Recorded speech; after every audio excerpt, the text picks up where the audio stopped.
3월 9일 화요일 윈TV 미주 핫뉴스입니다. CDC는 8일 백신 접종을 마친 사람들끼리는 마스크와 사회적 거리 두기 없이 대면해 만날 수 있다는 새로운 가이드라인을 발표했습니다.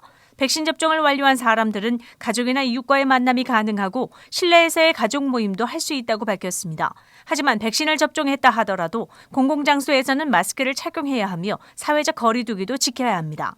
방역당국은 아직도 코로나 백신 접종률이 20%를 넘지 못하고 변이 바이러스 감염 가능성이 있어 긴장을 늦춰선 안 된다고 조언합니다. 미 전역에서 현재까지 코로나 백신이 1억 1,640만 개가 배포됐고 이를 백신 접종량은 150만 회에서 216만 회 접종으로 대폭 증가했습니다.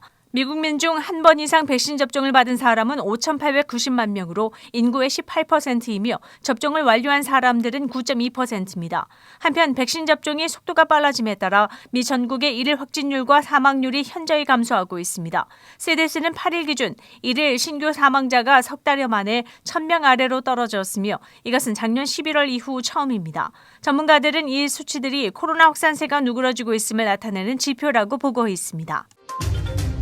3차 경기 부양안 시행이 카운트다운에 돌입했습니다. 1,400달러 현금 지원을 포함한 1조 9천억 달러 규모의 경기 부양안이 10일 연방하원 최종 승인과 11일 대통령이 서명을 남겨두고 있습니다. 연방하원의 최종 승인이 나는 당일이나 그 다음날 바이든 대통령이 부양안에 서명하면 법안이 실제적으로 발효됩니다. 그리고 대통령 서명 후 빠르면 2일에서 3일 안에 약 2억 8천만 명에 대해 1인당 1,400달러씩 현금 입금이 이루어집니다. 현금 지원 대상은 연소득 개인 8만 달러 이하이며 부양가족은 나이와 상관없이 1,400달러를 지원합니다. 연방 실업수당은 주당 400달러의 인상안이 300달러로 축소됐으나 9월 6일까지 연장해 지급합니다. 그리고 2020년 수용한 연방 실업수당 중 1,200달러까지는 세금을 면제해 주어 세금 보고 시 1,000달러 안팎의 감세 혜택을 받을 수 있게 됩니다. 그리고 학령기 자녀를 둔 가정은 7월부터 1년간 부양자녀 5세까지는 매달 300달러, 6세에서 17세까지는 250달러를 지원해 텍스 크레딧 혜택을 받게 됩니다.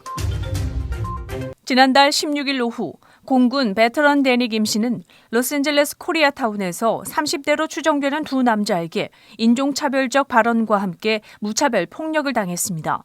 가해자들은 폭행 과정에서 김 씨를 향해 중국인을 비하할 때 쓰는 칭총이란 말과 함께 신종 코로나 바이러스 감염증의 발원지로 추정되는 중국을 겨냥한 중국 바이러스라는 인종차별적 발언을 내뱉었습니다. 데니 김 씨는 공군 복무 시절 인종 문제 때문에 다수의 미묘한 차별을 경험한 바 있었다고 말하며 이 같은 폭행은 공정하지 않고 혐오로 가득 차 있으며 즉시 멈춰달라고 당부했습니다. 이처럼 최근 미국 내에서 한인을 비롯한 아시아계를 겨냥한 증오 범죄가 확산되면서 동포사회의 불안감과 걱정이 커지고 있습니다. 인권단체들이 마련한 증오 범죄 신고 사이트 Stop AAPI Hate에는 현재까지 3,000건이 넘는 신고가 접수됐습니다.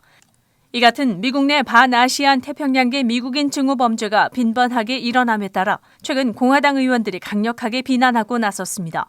미 공화당 전국위원회 로나 맥데니얼 위원장은 이 같은 증오 범죄를 강력히 비난하며 어떠한 종류의 폭력도 용납할 수 없다고 말했습니다. 공화당은 아시아 태평양계 미국인 커뮤니티와 편견과 증오에 맞서고 있다고 강조했습니다. 카라 칼드웰 아시아 태평양 아메리칸 미디어 담당 부국장은 아시아 태평양계 미국인들이 인종적으로 폭력의 표적이 되고 있다는 것은 매우 불안한 일이며 공화당은 아시아 태평양계 미국인 커뮤니티와 함께하며 모두의 평화와 번영을 희망한다고 덧붙였습니다. 공화당 영킴 의원은 트윗을 통해 끔찍한 일이다. 데니 김과 그를 사랑하는 사람들 그리고 무분별한 증오의 대상이 돼버린 미국인들을 위해 기도하고 있으며 아시안계 미국인 커뮤니티 어떤 그룹도 코비드에 책임이 없으며 증오는 멈춰야 한다고 강조했습니다. 공화당 미셸 스틸 의원도 아시아 태평양계 미국인에 대한 증오 범죄를 규탄하는 초당적 결의안을 도입해 이러한 비난을 막기 위해 힘을 모아달라고 당부했습니다. 차별은 미국 문화의 근본적인 가치에 위배되며 AAPI 커뮤니티에 대한 차별과 혐오스러운 범죄는 당장 멈춰야 하며 특히 어려운 시기에 이웃을 미워하는 일을 끝내기 위해 할 수 있는 모든 일을 해야 한다고 강조했습니다. 아울러 증오와 싸우는 것은 초당적인 문제로 인식하고 협력해준 의원들에게 감사의 마음을 전했습니다. 한편 Stop AAPI Hate 홈페이지는 한국어와 중국어, 일본어를 포함해 다양한 언어를 지원하고 있으며 2분 이내에 사건 보고서를 작성할 수 있도록 준비되어 있습니다. 고펀드미 사이트에 20대 중반의 한인 여성 써니 루시의 안타까운 소식이 게재되면서 시카고 한인 동포 사회에 온정이 모여들고 있습니다. 써니 씨는 현재 파크리지에 위치한 병원에 입원 중이며 한 달이 넘도록 의식을 찾지 못한 상태로 가족은 물론 지인들의 안타까움을 사고 있습니다. 써니 씨는 지난 1월 1일 친구의 차로 이동 중 교차로에서 신호 대기 중 정지 신호를 위반하며 진입해오는 차와 추돌해 큰 피해를 입었습니다. 이 사고로 사고 차량은 폐차됐으며 운전자인 친구는 일상생활로 돌아갔으나 조수석에 앉았던 써니 씨는 현재 의식이 없이 병원 신세를 지고 있습니다. 사고 당일 응급실에서 진단과 치료를 받은 유양은 퇴원 후 심한 두통과 구토, 어지러움증을 호소하며 1월 29일 응급실로 재방문했지만 완벽한 치료를 받지 못했습니다. 같은 증상을 호소하며 2월 2일 다시 병원을 찾은 써니 씨에게 병원 측은 뇌진탕이니 쉬라는 말만 전했습니다. 3일 후 써니 씨의 어머니는 의식이 없이 쓰러져 있는 딸을 발견하고 병원으로 데려갔습니다. 사고 발생 한 달 만의 일입니다. 병원 측은 머릿속에 피가 고여 있는 것이 발견됐다며 응급수술을 했습니다. 하지만 써니 씨는 아직 의식을 찾지 못하고 있습니다. 한 달째 혼수 상태입니다. 말을 할 수도 눈을 뜰 수도 없으며 튜브를 통해 음식과 호흡을 해결하고 있습니다. 의사는 뇌가 안정될 때까지 6개월을 병원에서 보내야 된다고 말합니다.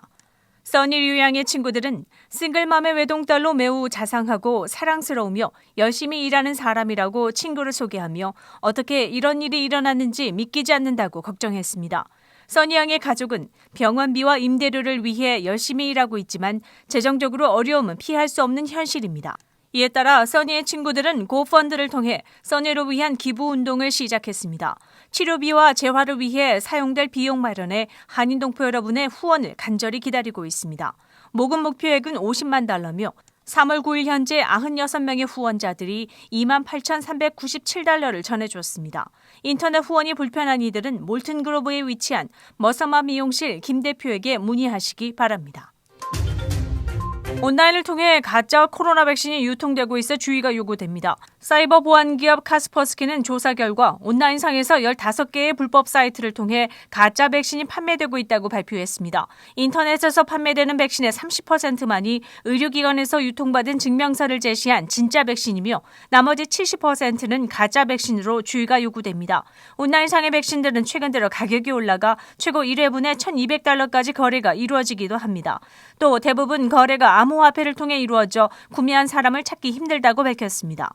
보건당국은 온라인 또는 오프라인 상에서 가짜 백신을 판매하는 곳을 발견한다면 신고해 줄 것을 당부하고 있습니다. 한편 지난달 멕시코에서도 가짜 백신을 판매하던 일당이 붙잡힌 바 있습니다. 몬트레이 외곽의 한 의료기관에서 인근 주민 80여 명이 가짜 백신을 맞았으며 체포된 이들은 가짜 백신을 적게는 $500에서 $2,000까지 판매한 것으로 드러났습니다.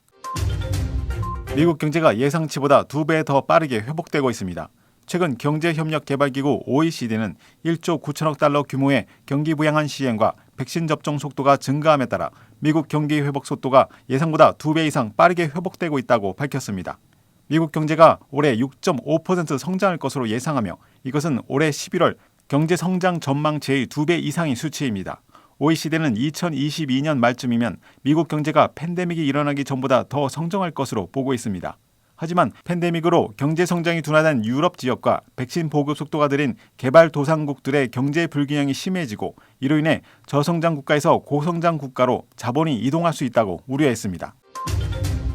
작년 코로나 확산기 때 뉴욕에서 코로나 상황을 진두지휘하며 코로나 영웅으로 불렸던 앤드루 쿠오모 뉴욕 주지사가 탄핵 위기에 몰렸습니다. 쿠오모 주지사는 얼마 전까지 민주당 대선 후보로도 거론될 정도로 인지도가 있었으나 최근 뉴욕주 양로원 사망자 수 축소와 은폐 논란, 성추문 스캔들로 정치 생명의 위기를 맞았습니다.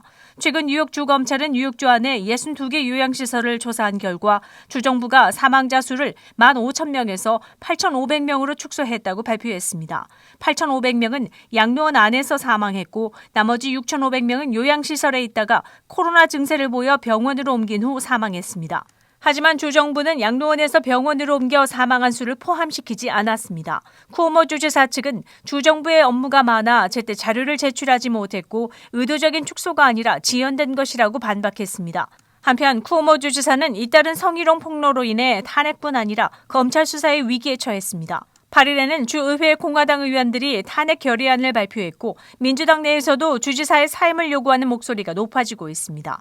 만약 쿠오모 주지사가 사임하게 되면 캐시 호컬 부지사가 주지사직을 승계해 여성으로서는 처음으로 뉴욕 주지사에 오르게 됩니다. 미 전역의 백신 공급이 빨라지면서 일부 주에서는 접종 대상 연령을 낮춰 50대 이상 성인들에 대한 백신 접종을 시작했습니다. 지난 3일부터 웨스트버지니아와 인디애나주는 백신 접종 대상자를 50세 이상으로, 알래스카주는 55세 이상으로 낮췄습니다. 애리조나주는 지난 1일부터 백신 접종 연령을 55세로 낮췄고, 유타주와 사우스캐롤라이나주도 8일부터 55세 이상인 사람들에게 백신 접종을 시작했습니다. 미시간주도 3월 22일부터 50세 이상 성인에게 접종을 시작할 계획입니다. 백신 접종 대상의 확대는 존슨앤존슨 백신 승인으로 백신 공급량이 증가해 접종 속도가 빨라지고 있는 것으로 풀이됩니다. 시카고 컵스와 시카고 화이트삭스가 2021년 시즌 메이저리그 개막전서 관중을 받을 수 있게 됐습니다. 미 스포츠 전문 매체 ESPN은 9일 시카고시가 오는 4월 1일부터 관중 입장을 허용하기로 했다고 보도했습니다. 이번 결정으로 1일 홈인 위글리 필드에서 개막전을 펼치는 컵스와 8일 개런티드 레이트 필드 홈에서 경기하는 화이트삭스는 관중을 만날 수 있게 됐습니다. 그러나 수용 규모는 20%로 제한되어 위글리 필드는 8,274명, 개런티드 레이트 필드는 8,122명이 입장 가능합니다. 시카고시 로리 라이트풋 시장은 ESPN 보도에서 열렬한 스포츠 팬으로서 이번 시즌 메이저리그를 안전하게 치르기 위해 처음으로 관중 입장을 시작한 것에 매우 기쁘다고 전했습니다. ESPN은 메이저리그 30개 구단 중 최소 25개 팀이 개막일에 관중을 맞이할 수 있도록 계획하고 있다고 설명했습니다. 캘리포니아주는 이번 시즌부터 관중 입장을 승인한 바 있습니다.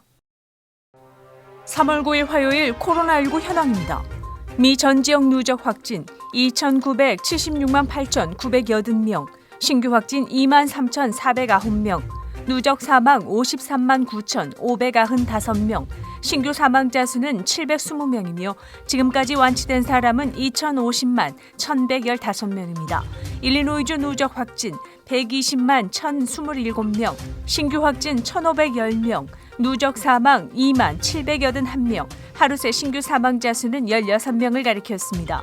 다음은 어제 기준 각 주의 신규 확진자와 신규 사망자 수입니다.